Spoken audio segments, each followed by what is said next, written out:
Bienvenue à tous. Comme vous pouvez le voir, je reçois le professeur Mohamed Marandi pour analyser les derniers développements. Et d'abord, je veux parler du recul de Trump. Les États-Unis ont renoncé à frapper l'Iran. Et une raison majeure semble être la réponse que l'Iran avait prévue face à l'agression américaine et israélienne. Je l'affiche ici. Cela a été publié par des sources iraniennes.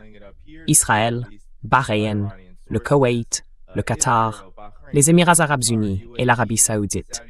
Leurs champs pétroliers et gaziers pouvaient tous être ciblés si les États-Unis et Israël avaient attaqué. L'Iran continue d'ailleurs de riposter en Irak, dans la zone frontalière où les forces kurdes supplétives entraînées par les États-Unis sont constituées et organisées.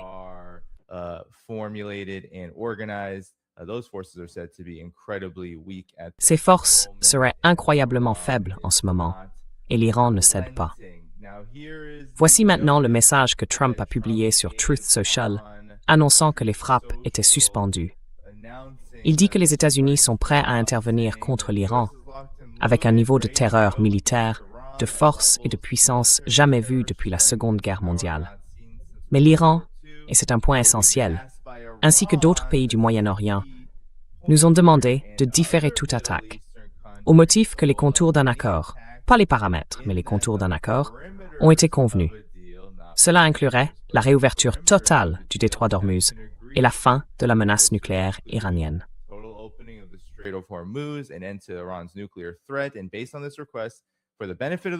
Et sur la base de cette demande, dans l'intérêt du monde, et aussi pour la survie d'un Iran prospère et couronné de succès, d'annuler l'attaque. La chaîne israélienne Channel 12 a déclaré que c'était vrai. Elle a affirmé que le Qatar avait négocié un compromis auquel l'Iran avait accepté. Selon certaines informations, l'Arabie saoudite a été profondément impliquée pour faire pression sur Donald Trump, ou peut-être le supplier, de ne pas donner suite à cette frappe conjointe américano-israélienne. L'Iran a rejeté toutes les affirmations selon lesquelles il aurait accepté une quelconque forme de compromis.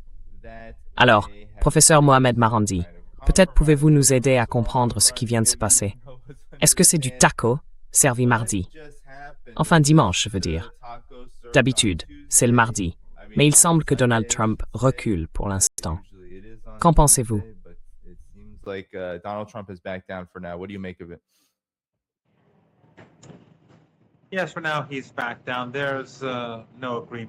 Oui, pour l'instant, il a reculé. Il n'y a aucun accord avec l'Iran. Il n'y a aucune négociation avec l'Iran. Rien n'a changé. Ce qui l'a probablement fait changer de position, c'est une combinaison de ce que vous avez d'abord souligné. Le fait que l'Iran a dit qu'il riposterait très durement. Si vous revenez à la lettre qu'il a écrite, il a parlé de terreur. C'est selon moi un mot intéressant à employer de sa part. En gros, il dit que les forces armées des États-Unis sont là pour terroriser les Iraniens. J'imagine donc qu'il accepte, en substance, d'être un terroriste. Mais les Iraniens n'ont rien demandé. Cela n'avait rien à voir avec l'Iran. L'une des raisons était probablement les représailles que l'Iran prévoyait. La deuxième, je suppose, ce sont les contacts que les Saoudiens et d'autres, probablement le Qatar et les autres, ont eus avec Washington, les suppliant de ne pas choisir cette ligne de conduite.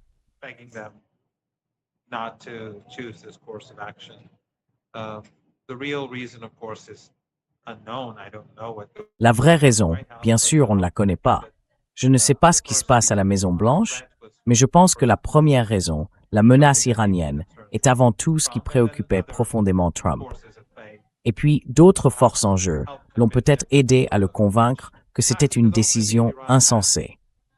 Parce qu'au final, si les États-Unis avaient attaqué, puis que l'Iran avait attaqué l'Arabie saoudite, Bahreïn, le Qatar, les Émirats et le Koweït et détruit leurs infrastructures critiques, cela aurait envoyé un message au marché du monde entier.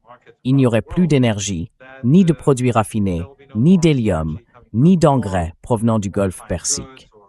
Qu'il y ait ensuite un accord ou non, cela n'aurait pas d'importance, parce qu'il ne resterait plus aucune installation en état de fonctionner pour produire quoi que ce soit.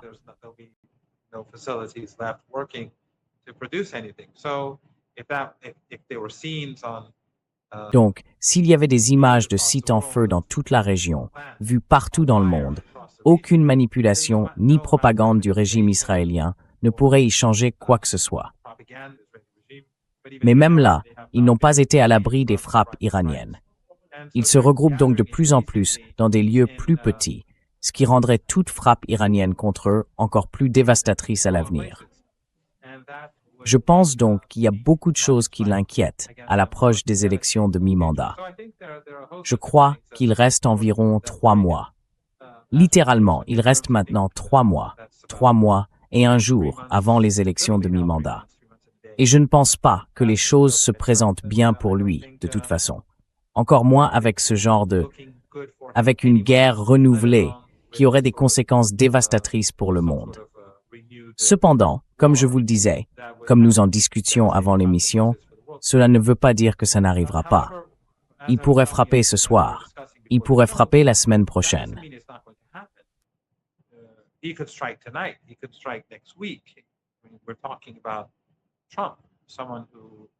Nous parlons de Trump, quelqu'un de complètement imprévisible, quelqu'un qui se laisse facilement influencer dans différentes directions.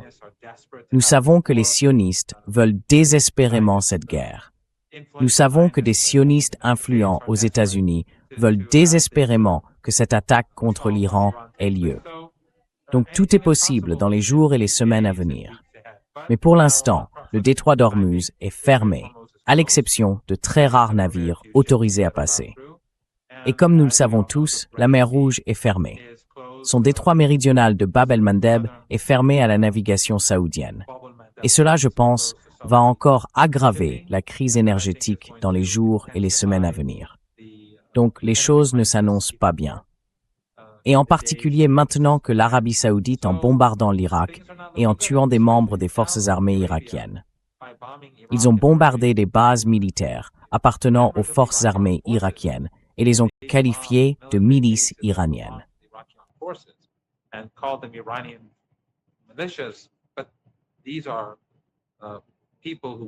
Mais ce sont des gens qui travaillent pour l'armée irakienne. Ce sont des gens payés par le gouvernement irakien.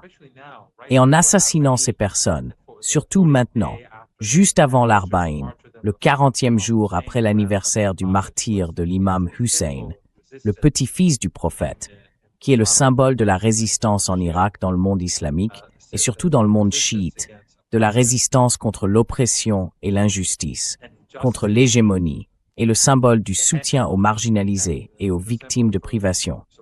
À ce moment précis, cela a suscité une énorme indignation chez les Irakiens et les Iraniens, parce que 5 instructeurs iraniens ont également été assassinés lors des frappes aériennes saoudo-américaines. Et bien sûr, au Yémen, les Saoudiens ont bombardé les ports et l'aéroport international. Donc, la situation s'envenime.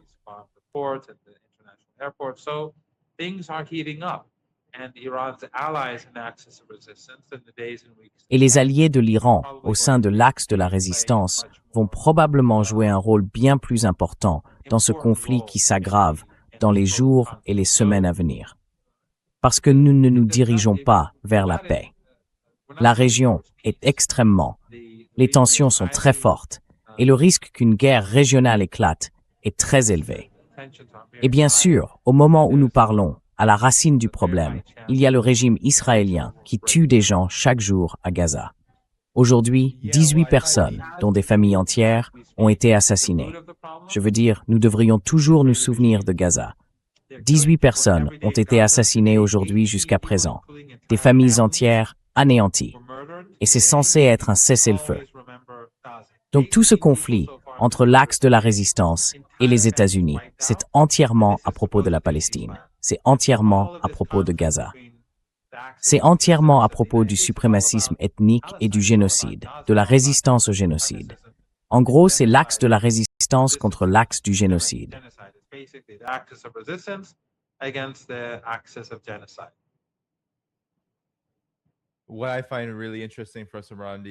Ce que je trouve vraiment intéressant, professeur Morandi, c'est l'Arabie saoudite.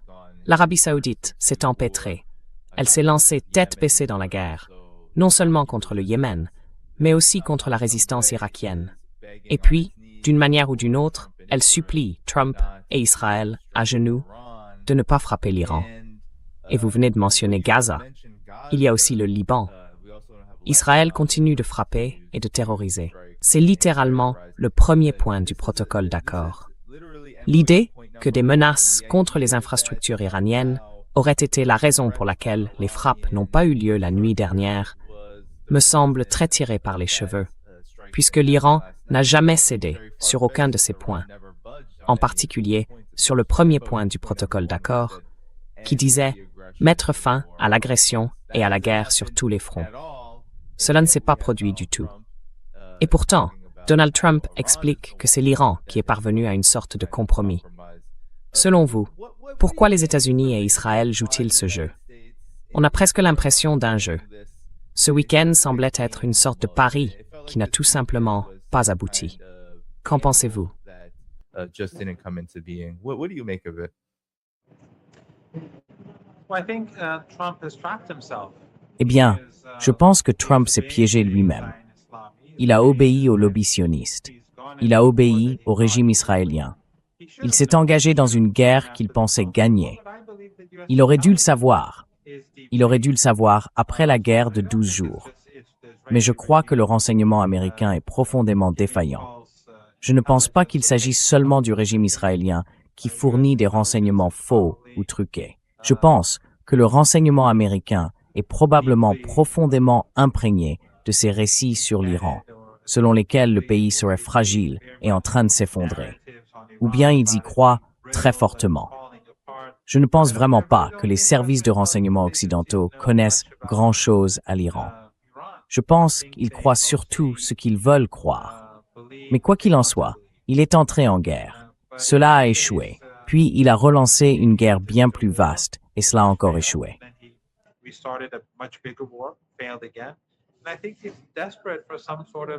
Et je pense qu'il cherche désespérément une forme de victoire. Donc peut-être, je suppose, ce n'est qu'une pure supposition, que la nuit dernière, l'intention n'était pas d'attaquer et qu'il espérait que les Iraniens capituleraient. Je ne sais pas. Mais ça n'arrivera pas. Nous savons que ça n'arrivera pas. Les Iraniens ne céderont pas sur leurs conditions, pour n'en citer que quelques-unes. Et si, à un moment donné, il y a un accord, les Iraniens vont exiger davantage. Ils vont exiger certaines choses d'emblée, parce qu'il est évident que les États-Unis sont totalement peu fiables et indignes de confiance. C'était déjà le cas avant Trump, mais sous Trump, c'est tout simplement totalement peu fiable.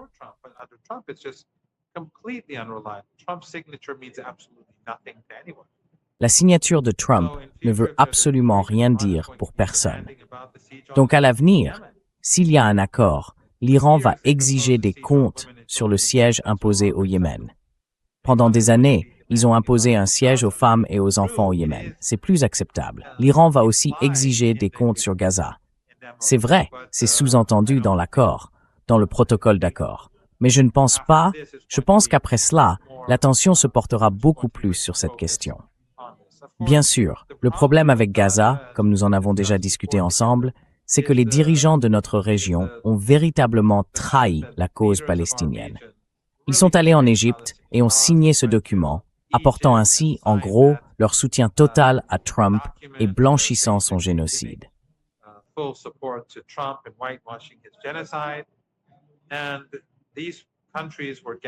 Et ces pays étaient garants.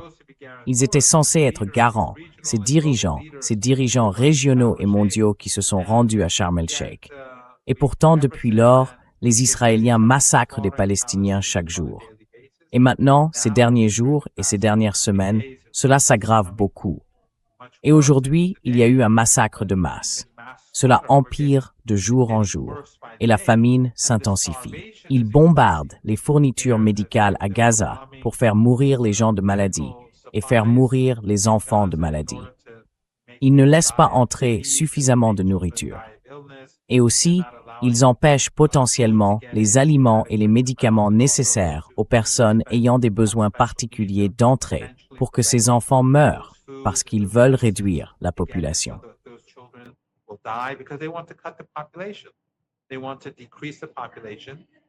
Ils veulent réduire la population, que ce soit en les bombardant, en les abattant par des tirs de précision, en les affamant ou en les tuant par la maladie.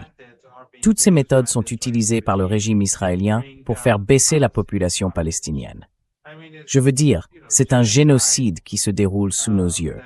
Mais les médias occidentaux se sont détournés. Ils ont toujours essayé de regarder ailleurs. Mais maintenant, ils savent que le régime sioniste n'a aucune légitimité. Ils ne peuvent plus faire semblant qu'il est légitime. Alors au lieu d'en rendre compte, de mentir et de déformer les informations au profit du régime israélien, ils savent que ça ne marche plus. Donc ils n'en parlent tout simplement pas.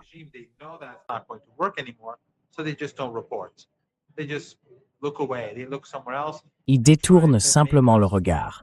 Ils regardent ailleurs et essayent de nous faire oublier ce qui se passe à Gaza. Mais cela nous rend plus responsables que jamais de, vous savez, quel que soit le sujet dont nous parlons, revenir à Gaza. Si nous parlons des activités criminelles menées chaque jour au Liban contre le peuple libanais, à cause du soutien du Hezbollah aux Palestiniens, nous devons quand même revenir à Gaza et le rappeler aux gens. Si nous parlons du Yémen, où un siège est imposé aux femmes et aux enfants yéménites, nous devons quand même revenir à Gaza.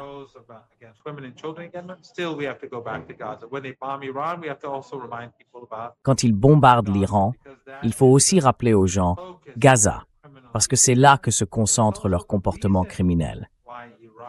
Et c'est aussi la raison pour laquelle l'Iran, le Hezbollah et le Yémen sont attaqués, à cause de leur soutien au peuple palestinien, parce qu'ils ne peuvent pas accepter un génocide.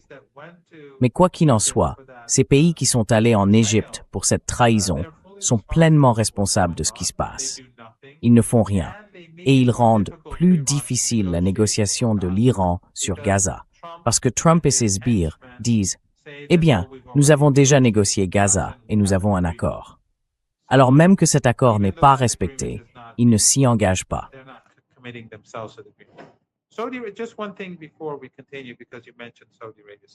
Juste une chose avant de continuer, puisque vous avez mentionné l'Arabie saoudite. L'Arabie saoudite est assez extraordinaire. Je veux dire, son dirigeant, Mohammed Ben Salman, on connaît son passé. Il a un jour passé à tabac l'ancien premier ministre du Liban, Hariri. Il a assassiné un journaliste, Jamal Khashoggi, quelqu'un que je connaissais. Nous étions en désaccord sur beaucoup de choses, pas sur tout. Mais il l'a quand même tué et a fait disparaître son corps en Turquie. Il a mené cette guerre génocidaire contre le Yémen avec le feu vert d'Obama. Puis il a assiégé le Qatar, avec qui il coopérait pourtant en Syrie, dans le génocide au Yémen, en Libye. Mais les Saoudiens et les Émiratis se sont retournés contre le Qatar.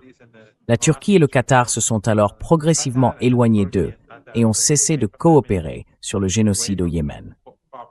Donc voilà quelqu'un qui n'est pas exactement un dirigeant idéal.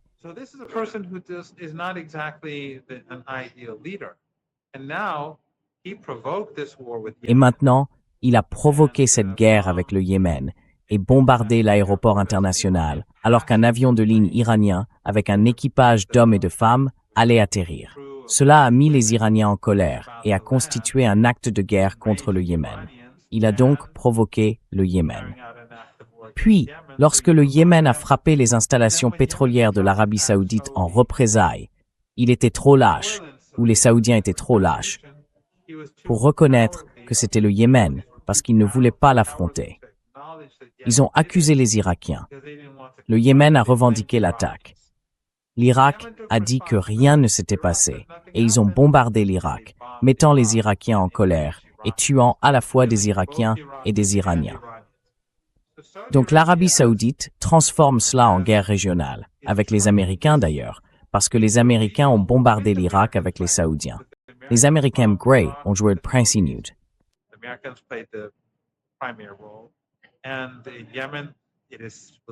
Et au Yémen, on pense que les Américains ont poussé l'Arabie saoudite à bombarder l'aéroport, puis plus tard le port de Hodeïda.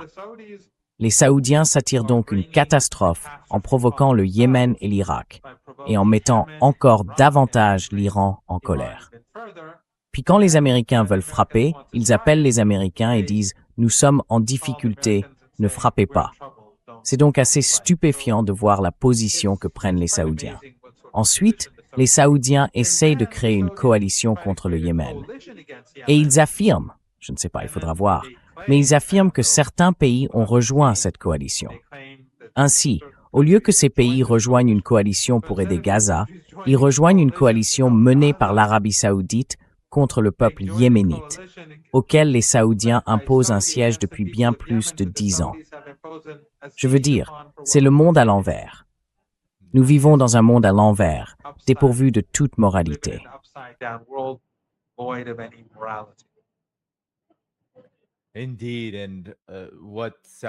En effet. Et ce que démontre l'Arabie saoudite, c'est que les dirigeants de la région, dans ces soi-disant États arabes, ne sont rien d'autre que de mauvais dirigeants.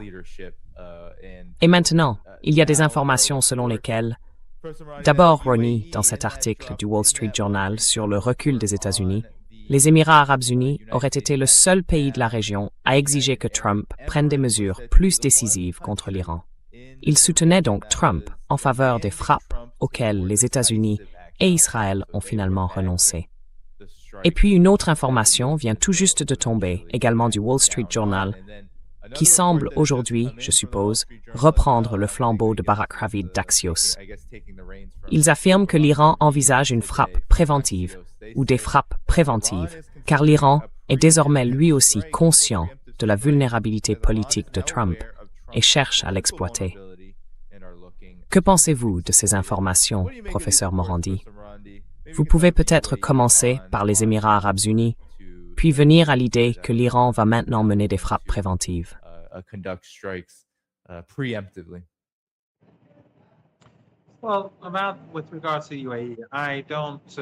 Eh bien, concernant les Émirats arabes unis, je ne peux pas dire si c'est vrai ou faux.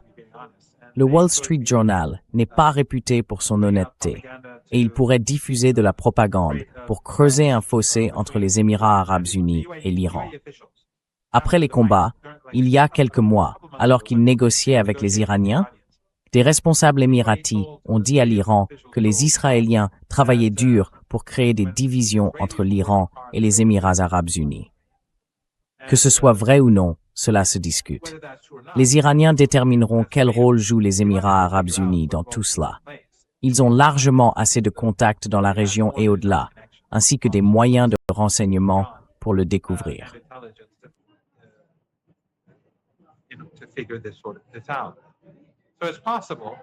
C'est donc possible, mais encore une fois, je ne fais pas confiance au Wall Street Journal. Je ne fais confiance à aucun grand média occidental. Mais concernant l'idée que l'Iran mène des frappes préventives, je ne suis même pas vraiment sûr de ce que cela veut dire. Enfin, l'Iran n'a pas commencé la guerre. L'Iran n'a pas relancé la guerre. À l'heure où nous parlons, les États-Unis mènent une guerre contre l'Iran. Le blocus des ports iraniens est un acte de guerre et il vise les Iraniens ordinaires. Le but, c'est de faire souffrir les Iraniens ordinaires. Donc, ils font la guerre. Et hier soir, ils étaient, du moins hypothétiquement, prêts à lancer un assaut total contre les centrales électriques iraniennes et des cibles civiles. Crime de guerre, après crime de guerre, après crime de guerre.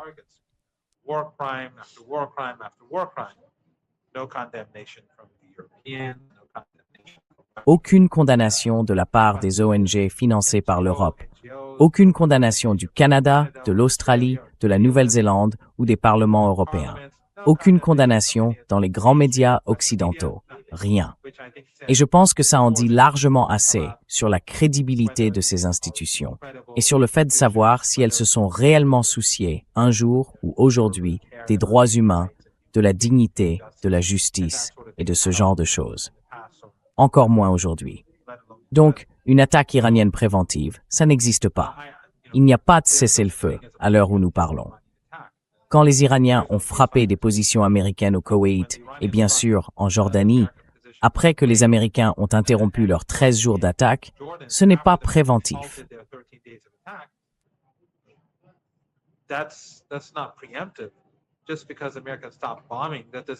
Ce n'est pas parce que l'Amérique a cessé de bombarder que l'Iran va accepter un cessez-le-feu. L'Iran n'a pas accepté de cessez-le-feu. Comme je l'ai dit, nos ports sont assiégés. Donc, si l'Iran lançait une frappe, elle n'aurait rien de préventif. Et si l'Iran, ce soir, disons, lançait une frappe contre des positions américaines, ce qui est possible, ils l'ont fait en Jordanie et au Koweït, ce ne serait pas préventif. Ce serait la poursuite de la guerre. Quand les Américains font la guerre au peuple iranien, ils ne peuvent pas se plaindre de représailles iraniennes. Et ils ne peuvent pas se plaindre que l'Iran les frappe afin d'empêcher leurs forces rassemblées de constituer une menace pour le pays. Donc il n'y a rien de réellement préventif là-dedans. So there's nothing really preemptive about it. That's the narrative that we see. Mais vous savez, c'est le récit qu'on nous sert, comme pour la reprise des combats. Dans les médias occidentaux, ils disent « Eh bien, l'Iran a frappé des pétroliers dans le golfe Persique et le détroit d'Ormuz, et c'est ça qui a relancé la guerre. » Alors que l'idée selon laquelle l'Iran aurait violé l'accord, le protocole d'accord, on le sait tous, c'est tout simplement faux. Ce sont les Américains qui ont violé l'accord, pas les Iraniens.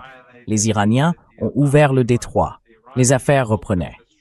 Le nombre de navires qui le traversaient augmentait. Pendant ce temps, les Américains ont refusé de contraindre les Israéliens à quitter le Liban. Ils ont refusé de restituer les avoirs iraniens volés.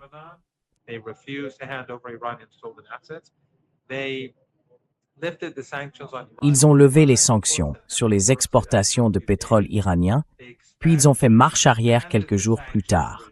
Ils ont élargi le régime de sanctions, en violation de l'accord.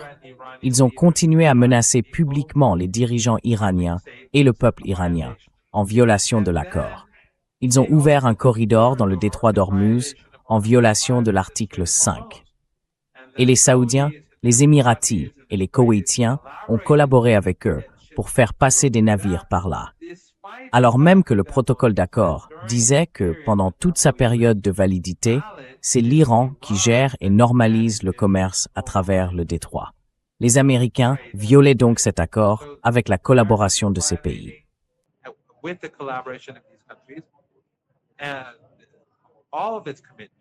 Et tous ces engagements, littéralement. Et puis bien sûr, quand l'Iran, après avoir averti pendant des jours les Saoudiens, les autres, les Américains, les Koweïtiens et les Émiratis, de ne pas emprunter ce couloir et d'utiliser le couloir iranien, après qu'ils ont ignoré l'Iran pendant des jours, alors l'Iran a frappé ces navires, parce que cela faisait partie de l'accord. Les Américains voulaient donc violer tous leurs engagements, puis affaiblir l'Iran dans le détroit d'Ormuz, prendre le contrôle du détroit d'Ormuz et gagner la guerre.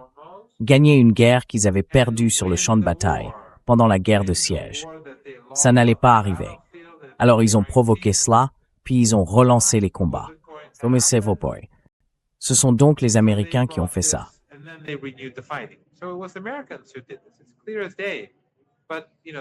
C'est évident. Mais comme les médias occidentaux obéissent au pouvoir, ils vont simplement répéter des absurdités. Donc, en ce moment, quand ils disent que les Émirats voulaient la guerre, je ne peux pas le dire. Je ne peux pas dire que c'est vrai, ni que c'est faux, parce que je ne sais pas s'il y a un agenda derrière ça, ou quand ils disent que l'Iran pourrait mener une attaque préventive. Quand ils emploient le mot préventive, c'est évidemment un terme chargé. Mais bien sûr que l'Iran peut mener une attaque, parce que l'Iran est en guerre avec les États-Unis. Et bien sûr, cette histoire des vulnérabilités de Trump. L'Iran aurait découvert la vulnérabilité de Trump, comme si, enfin, nous, vous et moi, et d'autres, beaucoup d'entre vous. Noonrix Skouvav, membre du public. Oui, on en parle. Tout le monde en parle depuis des mois, comme si c'était genre quelque chose qu'ils avaient découvert, mon truc. Oui, il suffit de suivre les événements de ce week-end pour conclure que oui, Trump est vulnérable. Il y a un rapport en fait, un nouveau sondage, je crois. Et mettez un like à Danny pour qu'il puisse... Oui, cliquez sur le bouton j'aime, parce que ça aidera davantage de gens à comprendre à quel point cette administration est vulnérable. C'est peut-être parce qu'ils regardent les Iraniens. Peut-être que suffisamment de gens ont aimé votre émission pour que les dirigeants iraniens, hier soir, voient qui était sur votre plateau. et que ça les a amenés à comprendre que Trump est en position de faiblesse. Donc il vous faut davantage de mentions « j'aime ». So you need more likes. Yeah, exactly. So, Oui, exactement. Mais, vous savez, un nouveau sondage indique que 67% des personnes interrogées aux États-Unis estiment désormais que les actions de Trump contre l'Iran ont été préjudiciables aux États-Unis. Alors le mot « vulnérabilité » est bien trop faible pour décrire la situation, surtout sur le plan intérieur, mais aussi à l'échelle mondiale. Professeur Rondy, le Financial Times l'a rapporté, alors que cette frappe était censée se préparer à monter en puissance, même si elle n'a pas vraiment décollé ce week-end. get off the ground so much this weekend. But the Financial Times is confirming that the U.S. is Mais le Financial Times confirme que les États-Unis se retirent actuellement et ont retiré l'essentiel, sinon la totalité, de leur présence au Koweït et à Bahreïn après les attaques iraniennes. Donc, encore une fois, vulnérabilité, je ne pense pas que ce soit le bon mot pour nous, Marty. Quel mot utiliseriez-vous pour décrire cela? C'est très grave. Le Koweït est extrêmement important. Bahreïn est extrêmement important.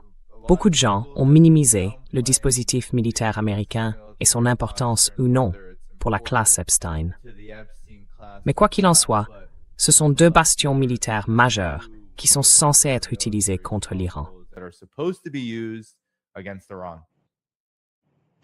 I don't think that the Americans have fully withdrawn from North Je ne pense pas que les Américains se soient complètement retirés du nord de l'Irak, du Koweït ou de Bahreïn. Ils ont peut-être redéployé leurs forces. Ils ont retiré certains équipements et les ont envoyés en Jordanie, que les Iraniens ont frappés avec une précision qui les a surpris. Une partie de ces équipements a été détruite, mais ils n'ont pas évacué ces bases ni quitté ces pays. Ils ont aussi quitté les bases pour s'installer dans des hôtels et d'autres bâtiments. Leurs forces sont donc, vous savez, implantées dans des quartiers civils, et elles font des civils des cibles. Il y a seulement quelques jours, je crois il y a une semaine environ, peut-être un peu plus, les Iraniens ont averti que les Américains utilisaient désormais des bâtiments en dehors de leur base pour se cacher et mener leurs opérations, et que ces lieux n'étaient plus sûrs. Donc oui, ils n'ont pas quitté le Koweït. So, yeah, they haven't left Kuwait. They haven't left. Ils n'ont pas quitté le nord de l'Irak. Ils aident des groupes par procuration dans le nord de l'Irak. Ils essaient de les organiser pour mener un assaut. Un soldat iranien a été assassiné aujourd'hui lors des affrontements. Et ils travaillent aussi au Pakistan, dans les zones sans contrôle du Pakistan, là où la gouvernance est faible. Ils soutiennent ces groupes takfiristes, ces groupes wahhabites, les groupes salafistes. Et au cours des 2 ou 3 dernières semaines, je crois que quelques policiers et soldats iraniens ont été assassinés par ces gens-là. Bien sûr, eux-mêmes subissent beaucoup de pertes. Et les Iraniens, comme vous le savez, bombardent le nord de l'Irak jour et nuit depuis des semaines maintenant. Mais quoi qu'il en soit, je suis certain qu'il y a une présence américaine. Il y a une présence militaire américaine au Koweït et il y a une présence militaire américaine à Bahreïn.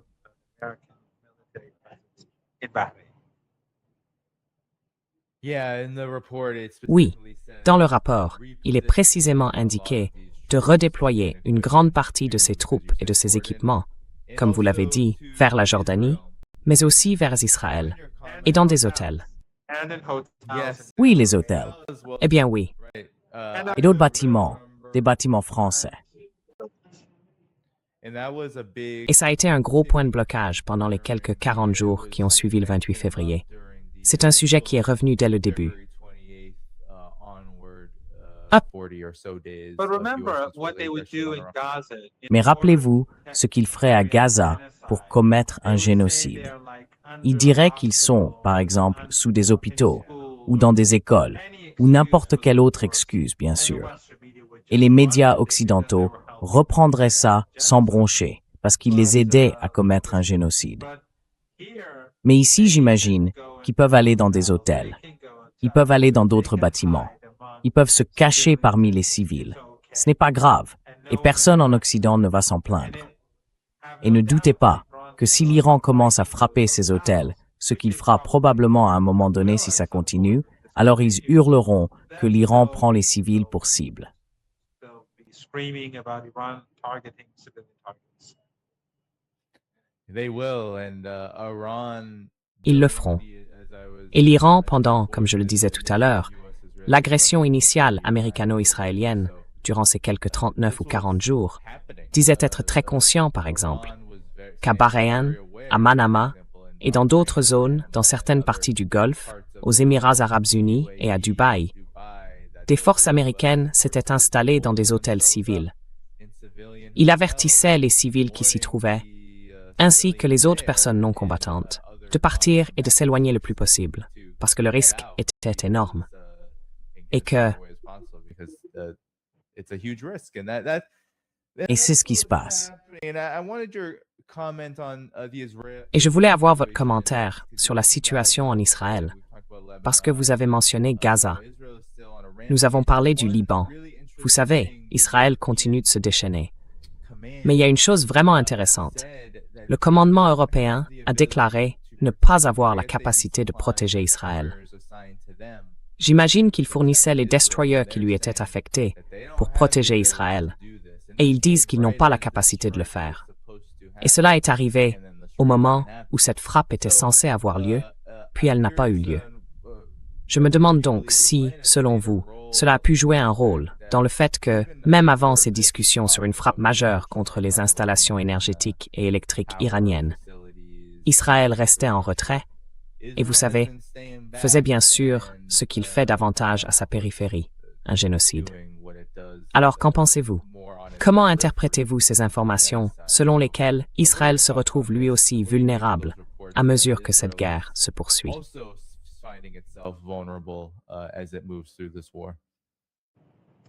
It could have played a role, but I mean. Cela aurait pu jouer un rôle, mais je veux dire, ils étaient incapables de protéger le régime. Et bien sûr, ça pose la question, pourquoi les États-Unis se concentrent-ils toujours sur la protection du régime sioniste? Mais chaque jour, ils sacrifient le Koweït, les Émirats, l'Arabie saoudite en frappant l'Iran, puis l'Iran riposte. Comme hier soir, ils menaçaient de détruire l'Iran, et l'Iran a dit qu'il riposterait s'il le faisait. Et cela, soit dit en passant, montre la différence entre l'Iran et les États-Unis. L'Iran n'a l'intention de détruire quoi que ce soit. La seule raison pour laquelle il a dit qu'il le ferait, c'était en représailles aux attaques américaines.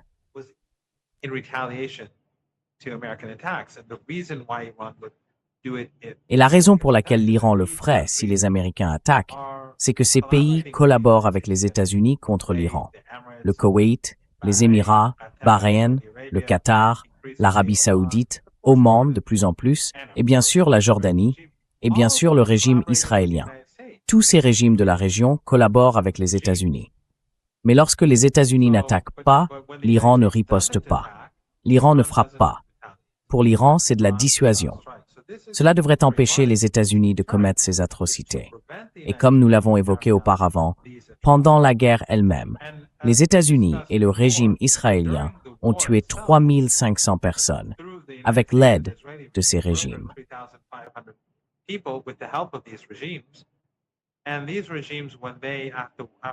Et ces régimes, après la guerre, ils n'ont eu qu'une poignée de morts. Seulement une poignée, malgré tous les drones et les missiles tirés par les Iraniens, malgré tous les dégâts causés par l'Iran. Pourquoi? Parce que l'Iran a pris soin de ne pas frapper les civils. Pourtant, on voit encore des gens de ces régimes dire « Pourquoi l'Iran nous bombarde-t-il » ou des experts de groupes de réflexion occidentaux qui manifestement sont financés par ces gens-là, du moins certains d'entre eux.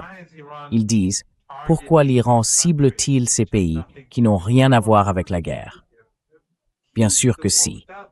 Ils sont au cœur de la guerre. Sans ces pays, cette guerre n'aurait pas pu être menée.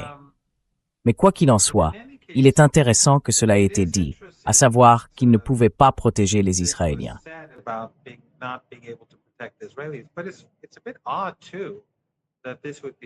Mais c'est aussi un peu étrange que cela ait été dit en public. J'imaginerais qu'une personne de ce rang aurait des problèmes pour avoir dit ça publiquement. Mais cela a peut-être joué un rôle. Ou alors, ils l'ont peut-être autorisé à le dire pour se donner un moyen de reculer ou de changer de position afin de ne pas mener l'attaque. Je ne sais pas. Mais c'est étrange. Je veux dire, j'aimerais comprendre pourquoi on l'a autorisé à dire ça, parce que ce n'est pas la norme. Les officiers militaires ne vont généralement pas s'exprimer publiquement pour dire « on ne peut pas faire ceci » ou « on ne peut pas faire cela », juste avant des opérations militaires majeures. Sauf si c'est par exemple devant leur parlement ou aux États-Unis lors d'une audition en commission, quelque chose comme ça. C'est bizarre. C'est étrange. It's bizarre. It's strange.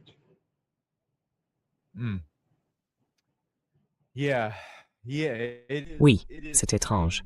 Certains ont supposé que les États-Unis, et surtout le haut commandement militaire, cherchaient un moyen de trouver une porte de sortie, vu les dégâts considérables qu'ils ont subis.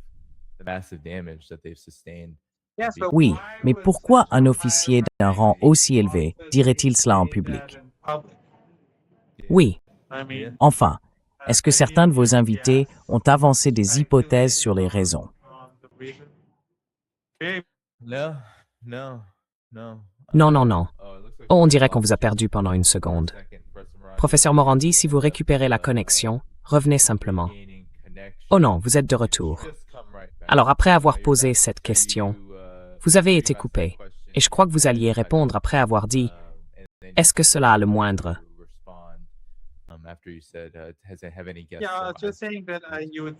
Oui, je disais simplement qu'une personne de ce rang serait sanctionnée, réprimandée ou relevée de ses fonctions pour avoir dit ça en public, juste avant une opération. Je ne comprends pas pourquoi il l'a dit, à moins qu'on lui ait dit qu'il pouvait le dire, pour une raison ou une autre.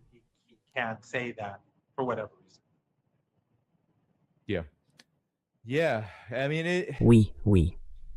Je crois que la question maintenant, professeur Morandi, c'est « Quelle est la suite ?»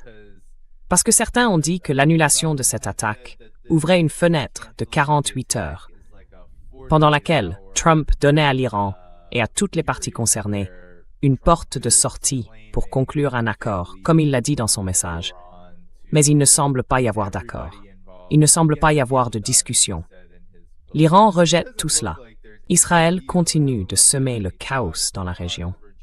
Et l'Arabie saoudite se retrouve désormais davantage et plus profondément impliquée dans la guerre des États-Unis.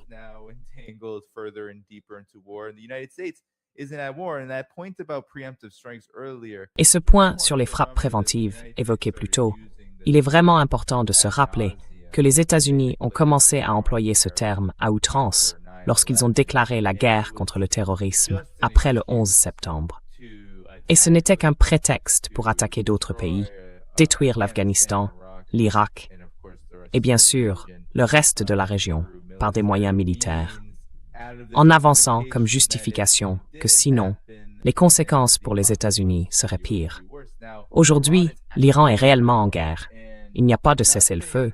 Il n'y a rien sur la table. Donc, toute opération militaire iranienne s'inscrit dans le cadre et les limites d'une guerre réelle. Et ce n'est pas une guerre d'agression, évidemment, si tant est que quelqu'un ait suivi ce qui se passe. Mais quelles sont vos réflexions et vos commentaires sur ces deux aspects?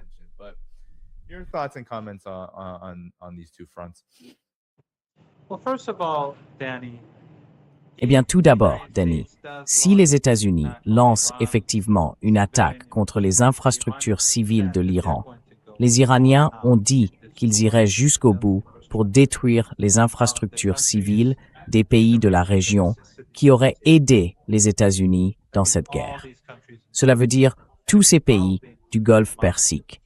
Et cela inclurait probablement aussi Oman, après ce qu'ils ont fait durant cette dernière phase.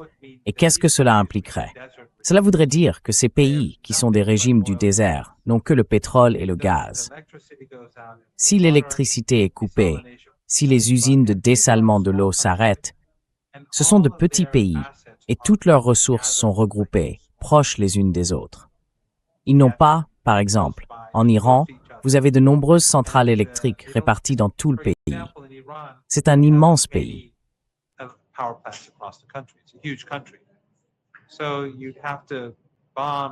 Il faudrait donc bombarder, encore et encore, jour après jour.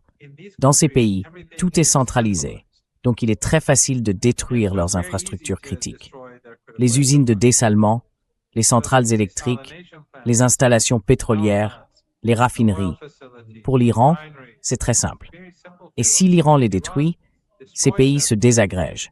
Ils s'effondrent, tout simplement. Parce que, comme je l'ai dit, il n'y a pas d'agriculteurs, il n'y a pas de secteurs différents. Ces pays dépendent entièrement du pétrole et du gaz. Ils n'ont pas de ressources naturelles. Vous savez, ils n'ont pas d'eau, ils n'ont pas d'agriculture, ils n'ont rien. Et qu'est-ce qui se passerait? Cela entraînerait l'effondrement de la bourse.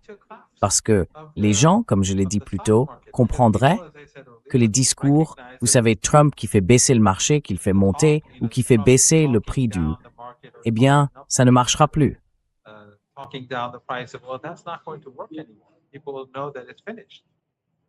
Les gens sauront que c'est terminé à un moment où les pénuries sont déjà là. Jusqu'à la signature du protocole d'accord, les pénuries n'ont cessé de s'aggraver. Pendant la période de mise en œuvre de ce protocole, à mi-parcours, disons que la pénurie de pétrole n'a pas augmenté, mais elle est restée. Les pénuries sont restées. Ils n'ont pas réussi à les réduire. Et d'autres pénuries ont continué à s'aggraver parce que les États-Unis se concentraient sur la sortie du pétrole du Golfe Persique, pas sur d'autres marchandises.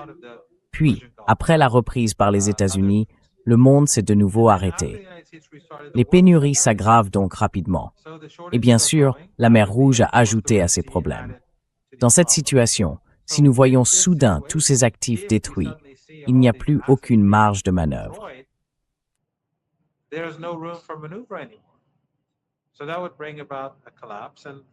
Cela provoquerait donc un effondrement et cela mettrait fin à la présidence de Trump.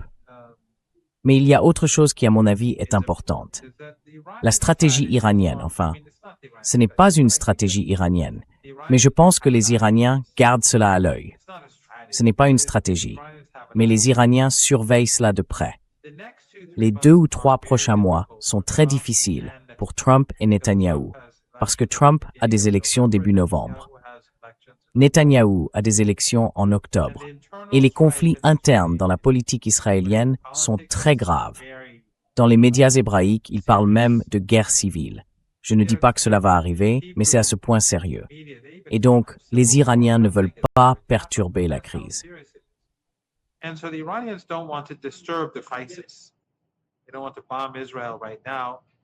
Ils ne veulent pas bombarder Israël maintenant, parce qu'ils ne veulent pas que qui que ce soit se rallie autour de Netanyahou ou quelque chose comme ça. Je veux dire, ces adversaires sont génocidaires. Mais pour l'instant, les Iraniens veulent voir cette crise se dérouler. C'est la même chose pour les États-Unis. Les Iraniens veulent que Trump sente la pression. Donc, à moins que les États-Unis ne cèdent et ne mettent en œuvre le protocole d'accord. Et comme je l'ai dit, sur le protocole d'accord, les Iraniens seront plus exigeants qu'avant concernant Gaza et le Yémen. Et ils voudront des choses dès le départ, parce que les États-Unis n'ont aucune crédibilité. À moins que les États-Unis ne cèdent et n'appliquent intégralement le protocole d'accord, comme l'Iran le veut, alors la pression continuera de monter sur Trump jusqu'en novembre.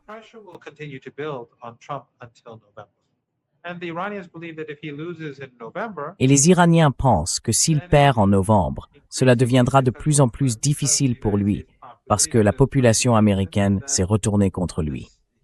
Et puis il aura des problèmes avec le Sénat et la Chambre des représentants. Ce n'est pas que les démocrates ne soient pas génocidaires, ils le sont, mais il y a une sorte de guerre civile en cours chez les démocrates, au sein de la base, et bien sûr des élites. Il faudra voir comment cela va évoluer. Et, bien sûr, chez les républicains, on voit aussi une sorte de guerre civile se jouer, mais d'une autre manière. Les Iraniens veulent donc faire pression sur le parti de la guerre pour l'affaiblir.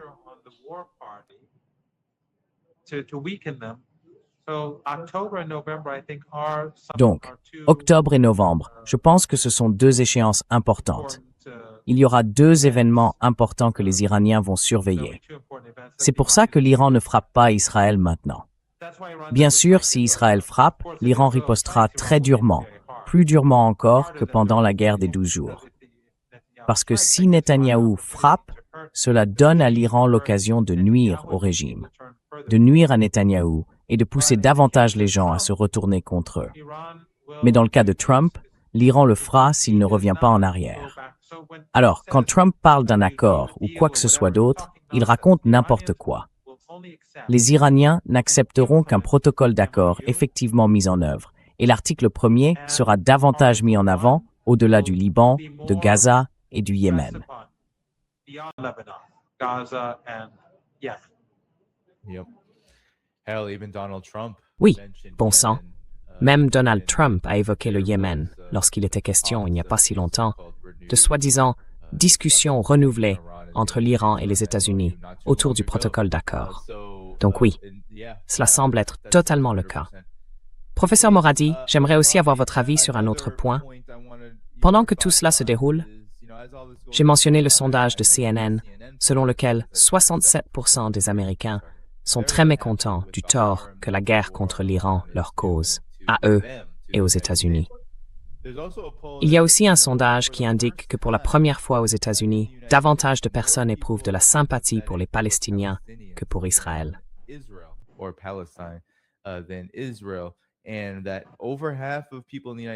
Et aujourd'hui, plus de la moitié des personnes interrogées aux États-Unis pensent que le pays soutient trop Israël. Ce sont donc, je crois, des chiffres importants. Parce que bien sûr, la classe Epstein ne fait pas vraiment de politique partisane, en réalité. Il y a un consensus bipartisan sur la guerre et le génocide. Mais en même temps, ils tiennent à leur siège, et vous savez, quand arrivent les élections de mi-mandat, ils veulent rester dans les couloirs du pouvoir. Ils n'aiment pas être battus dans les urnes. Donc ce sont des chiffres importants. Qu'en pensez-vous? These are big numbers. What do you make of them? If anything, Danny, S'il y a une chose à dire, Danny, et je n'ai aucune preuve de ça, mais d'après ce que je vois de loin, c'est que ces chiffres sont manipulés en faveur des Israéliens. Toutes ces institutions sont liées au pouvoir. Je dirais que c'est probablement un peu pire que ça pour les Israéliens. Encore une fois, ce n'est qu'anecdotique, mais j'ai participé à un débat il y a quelques jours, ici, dans l'émission de Piers Morgan. Et on voit à travers les réactions qu'elles sont presque unanimement hostiles au régime israélien. Et ce n'est pas votre émission. Ce n'est pas un média alternatif où, vous savez, lui, il est très grand public, très pro-sioniste, très pro-génocide, à mon avis.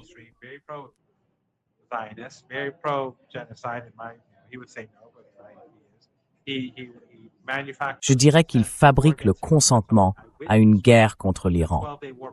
C'est quelque chose dont j'ai été témoin quand la guerre de 12 jours a commencé. Il m'a invité dans son émission et a commencé à raconter toutes sortes de mensonges sur l'Iran. Et je veux dire, vraiment toutes sortes de mensonges. Et là encore, je lui ai demandé de lire le livre Going to Tehran des Leverett. Et il s'est vraiment mis en colère, comme si le simple fait de lui conseiller de lire ce livre était une proposition scandaleuse. Mais quoi qu'il en soit, le point, c'est que le fil, ce qu'on voit dans les commentaires, là encore, ce n'est pas scientifique, ce n'est pas un sondage. Mais ça me fait me demander si c'est vraiment plus de la moitié, ou peut-être même, j'imagine que c'est probablement quelques points de pourcentage pire que ce qu'ils disent, je dirais.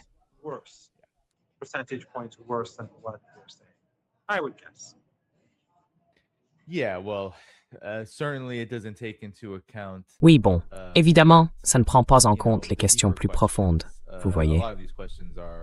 Beaucoup de ces questions sont très générales, et souvent, les sondages posent beaucoup de problèmes.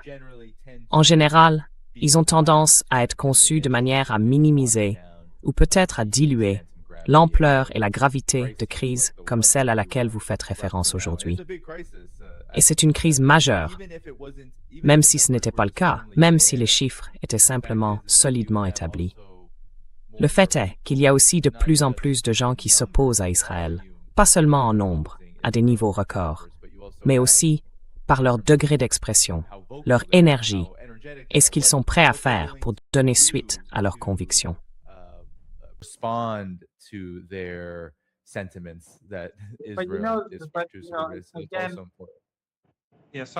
Désolé de vous interrompre, mais il y a encore une chose qui me fait penser à ça. En 2016 comme en 2024, si je me souviens bien, aucun sondage n'a vraiment prédit que Trump gagnerait l'élection. Enfin, certains disaient qu'en 2016, il s'agissait de sondages nationaux et qu'ils n'avaient pas obtenu la majorité. Mais je suis sûr qu'ils avaient pris ces éléments en compte. Ce n'est pas comme si les gens qui réalisent les sondages ne savaient pas ce qu'ils font. Personne n'a prédit une victoire de Trump.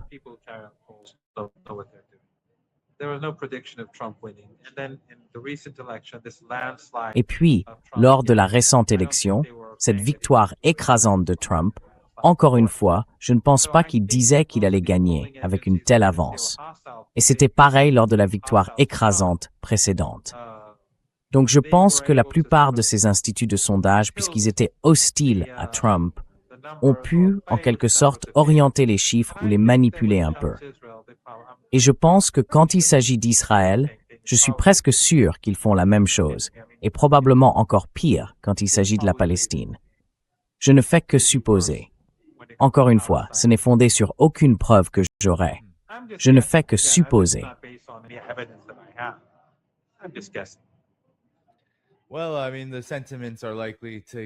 Eh bien, je veux dire, les opinions risquent de se dégrader bien davantage parce que, vous savez, quelle que soit la manière dont on présente les choses, les États-Unis et Israël ensemble, les États-Unis qui exécutent les volontés d'Israël, Israël comme outil des États-Unis, il y a toutes sortes de débats à ce sujet. Mais le fait est que les États-Unis et Israël mènent contre l'Iran une guerre extrêmement impopulaire, qui n'a aucune chance de se terminer à des conditions qui leur soient favorables. Et ils ne semblent avoir ni la volonté, ni la capacité de parvenir à une forme d'accord qui mettrait réellement fin à la guerre.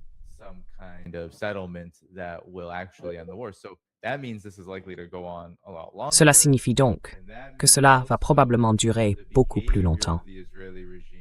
Et cela veut aussi dire que le comportement du régime israélien et du régime américain risque de devenir encore plus volatile et donc d'aggraver les torts subis par les gens aux États-Unis. On a donc l'impression d'être dans un cycle, président Rodney, qui ne semble pas prêt de changer radicalement dans les jours et les semaines à venir. Mais avez-vous quelques dernières réflexions, dans les quelques 5 minutes qu'il nous reste dans l'émission, sur la situation actuelle?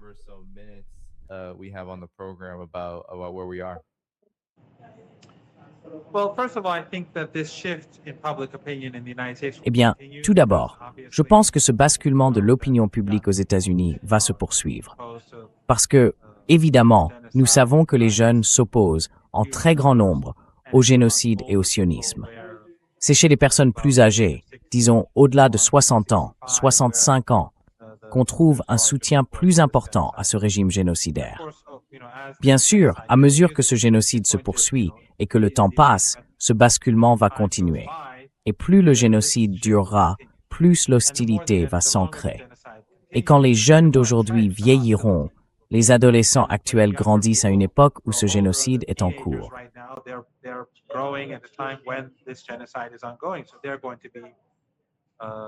Les jeunes de 20 à 25 ans vont donc soutenir la Palestine. Et puis, à mesure que le régime israélien et les États-Unis entraînent l'économie mondiale vers le bas, ça va empirer. Il n'y a aucun doute là-dessus. Tous les experts que je lis, dont je consulte les travaux ou que j'écoute, disent que ça va empirer.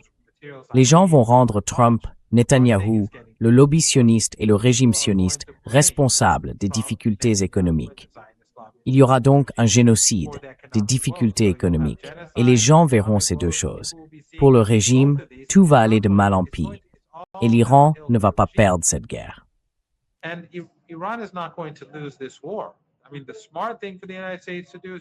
Je veux dire, la chose intelligente à faire pour les États-Unis, ce serait simplement de prendre du recul et d'accepter le protocole d'accord. Un protocole d'accord renforcé, parce que l'Iran ne va pas, comme je l'ai dit, accepter qu'on joue avec ça comme auparavant. Mais même s'ils acceptent ce protocole d'accord et s'en vont, la situation va quand même empirer pour eux, parce que c'est le début d'une crise. Et il y a tellement d'autres problèmes économiques que cela va juste tout aggraver considérablement. Mais je ne les vois pas s'en aller. Je ne vois pas les sionistes permettre aux États-Unis de s'en aller. Et donc, cette situation pourrait se poursuivre. Il pourrait y avoir une escalade.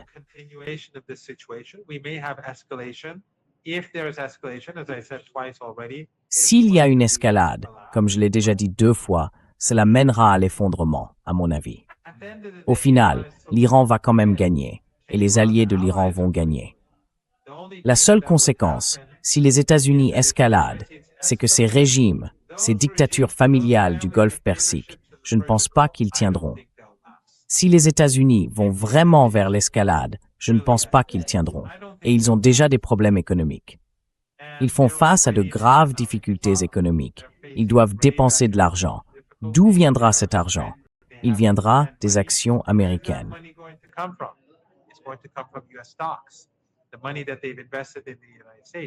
L'argent qu'ils ont investi aux États-Unis dans des obligations américaines. Ils vont donc devoir retirer de plus en plus d'argent des États-Unis. Et puis il y a la situation au Japon, que vous abordez sûrement ailleurs. Je ne suis pas expert, donc je ne peux pas la commenter. Mais vous savez, cela intensifie tous ces problèmes. Donc, vous savez, je ne vois pas la situation bien se terminer. Mais plus les États-Unis et Trump poussent, et plus les sionistes poussent, pour que cette crise, cette confrontation militaire se poursuive, plus les perdants seront les peuples du monde. Mais le sionisme y perdra aussi.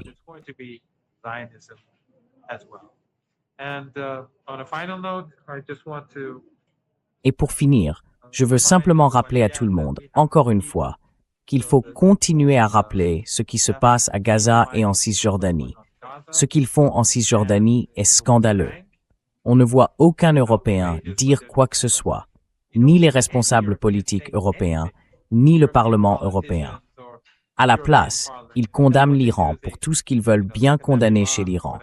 Je veux dire, le gouvernement britannique a déclaré que les forces armées iraniennes, les gardiens, sont une organisation terroriste, alors qu'un génocide est en cours à Gaza.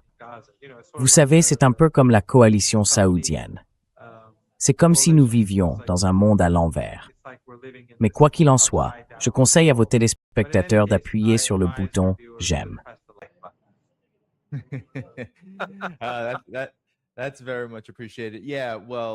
C'est très appréciable.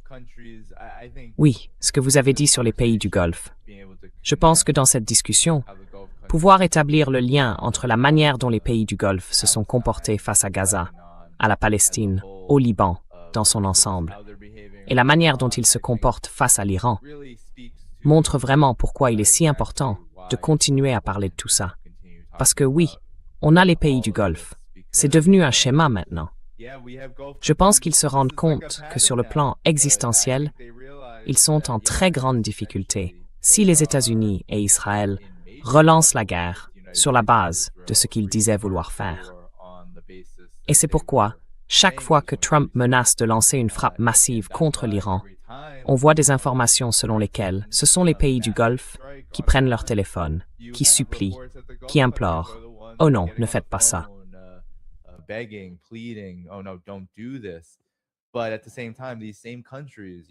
Mais en même temps, ces mêmes pays, les Émirats arabes unis, l'Arabie saoudite, tout ça, ne font absolument rien pour Gaza, la Palestine, le Liban.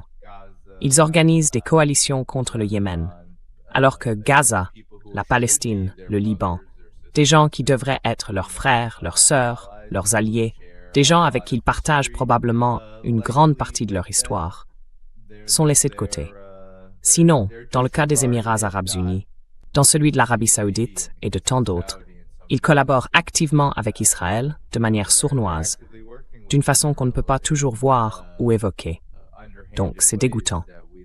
Mais oui, professeur Morandi, un dernier mot pour le public avant qu'on mette fin au direct.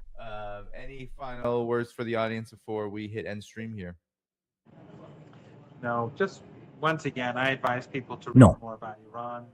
Encore une fois, je conseille aux gens de lire davantage sur l'Iran. Le livre Going to Tehran et le livre d'Alastair Crooke, Resistance. Ce sont de bonnes lectures à lire et à faire lire autour de soi, parce que le moment est venu de mieux sensibiliser les gens. La machine de propagande est en train de s'effondrer, mais la machine militaire, elle, est toujours bien en place. the military machine is still very much intact. Yes. Everybody hit the like button as Professor Martin Oui. said earlier. That will help more Tout le monde. people Cliquez sur le bouton j'aime, comme l'a dit le professeur Morandi tout à l'heure. Ça aidera davantage de gens à voir notre conversation dans l'algorithme de YouTube. Dans la description de la vidéo, vous trouverez tous les moyens de soutenir cette chaîne. Patreon, Substack et d'autres encore. Je veux remercier tous ceux qui ont envoyé un super chat et ceux qui sont devenus nouveaux membres. Je vous en suis reconnaissant. Je vous ai tous affichés à l'écran. Demain, je serai avec Patrick Henningsen le 3 août, à 13h, heure de l'Est, je crois. Demain, le 3 août, à 13h, heure de l'Est. Bon, tout le monde. C'est vraiment quelqu'un de bien. Oui, c'est quelqu'un d'incroyable. Vous savez, si vous voulez connaître quelqu'un qui est très sérieux, tout en étant aussi un immense plaisir à côtoyer, et avec qui travailler comme le professeur Morandi ici, c'est Patrick Henningsen. C'est un type formidable, et j'adore travailler avec lui. Donc voilà. Love working with them. So, all right.